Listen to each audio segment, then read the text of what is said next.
دیکھیے، حرکت کو حاصل کے ساتھ کنفیوز نہ کریں۔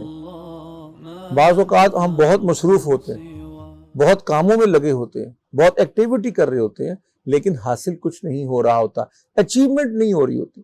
یہ بالکل ایسے ہی ہے جیسے ایک سائیکل ہوتی ہے نا، اس کے پیچھے وہ جو دانت ہوتے ہیں ان کو ہمارے ہاں پنجابی میں کتے کہتے ہیں، کہ کتے کے دانت کی طرح کا ہوتا ہے نا، تو وہ فیل ہو جاتے ہیں۔ تو ایک شخص سائیکل کو تیز تیز پہیہ گھماتا ہے، پسینے چھوٹ جائیں گے، لیکن سائیکل آگے نہیں چلتی۔ تو دیکھیں آگے سائیکل جا رہی ہے کہ نہیں جا رہی۔ تو حرکتوں کو یا حرکت کو اور حاصل کو آپس میں گھڑمٹ نہ کریں، حاصل کا ٹارگٹ بنائیں، حرکت کا صرف نہیں۔